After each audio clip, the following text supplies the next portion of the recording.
perkenalkan nama saya Tesalonika Tarihoran dengan NIM 0320222092 dengan dosen pengampu Ibu Maria Puji Astuti.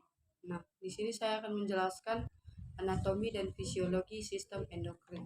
Seperti yang terdapat pada gambar tersebut, yang pertama itu adalah hipofisis, yang kedua adalah hipotalamus, yang ketiga adalah tiroid, yang keempat ada timus, yang kelima ada pankreas, yang keenam ada kelenjar adrenal, yang ketujuh ada testis, yang kedelapan ada ovarium. Baik, nah, di sini saya akan menjelaskan fisiologinya.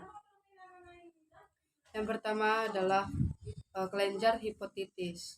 Nah, meletak pada hipotalamus dengan tangkaian yang terdiri dari akson neuron dan yang disebut dengan vena portal hipofisis.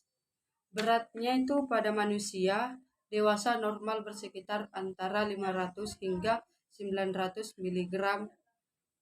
Nah, yang kelenjar hipofisis ini atau piutari besarnya kira-kira 10 kali 13 kali 6 mm, yang beratnya sekitar 0,5 gram.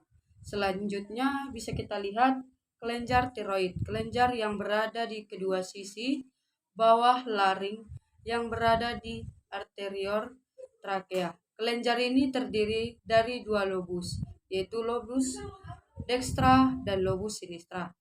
Saling berhubungan masing-masing lobus dan tebalnya 2 cm, panjangnya 4 cm dan lebarnya 2,5 cm. Selanjutnya ada kelenjar paranoid. Nah, kelenjar paranoid ini juga terletak di atas selaput yang membungkus kelenjar tiroid.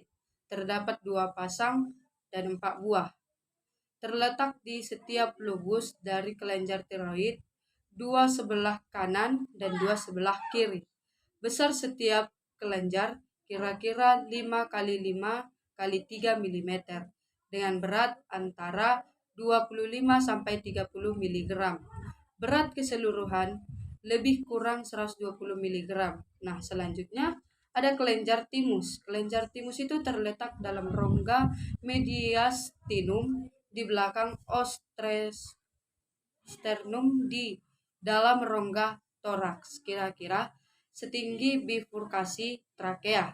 Warnanya itu merah kemerahan dan terdiri dari 2 lobus. Pada bayi baru lahir sangat kecil dan beratnya sekitar 10 gram. Ukurannya bertambah setelah masa remaja antara 30 sampai 40 gram dan setelah dewasa akan mengerut. Nah, selanjutnya itu adalah kelenjar abdominal ya, yang berbentuk ceper. Nah, bisa kita lihat ini dia terdapat itu di atas ginjal. Beratnya kira-kira 5 sampai 9 gram, berjumlah 2 buah sesuai dengan jumlah ginjal. Kelenjar ini terdiri 2 bagian. Yang bagian luar yang disebut dengan korteks, bagian berasal dari sel-sel.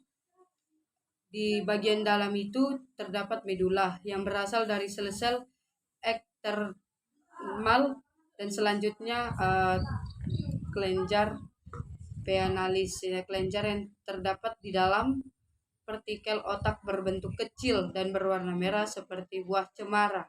Nah, kelenjar ini menghasilkan sekresi internal dalam membantu pankreas, dan kelenjar kelamin berperan penting mengatur aktivitas seksual dan reproduksi manusia.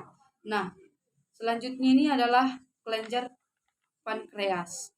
Nah, kelenjar pankreas ini merupakan suatu organ berupa kelenjar pipih dengan panjang sekitar 12,5 cm dan tebal 2,5 cm.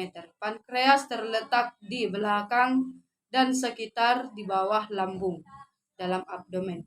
Pankreas ini berbentuk dari atas sampai ke melengkung. Besarnya dari perut dan berhubungan oleh 2 saluran pankreas ke duodenum atau yang disebut dengan 12 usus 12 jari. Nah, selanjutnya ini kelenjar kelamin pada wanita terletak di ovarium, dan kelenjar kelamin eh, pada pria terletak di testis. Kelenjar endokrin testis menghasilkan hormon seks yaitu androgen dan sperma. Sedangkan ovarium ini menghasilkan estrogen dan progesteron serta memproduksi sel telur. Sekian dari hasil penjelasan saya. Terima kasih jika ada kesalahan saya atau kata-kata yang kurang kenan, mohon dimaafkan. Salam Santai Elizabeth.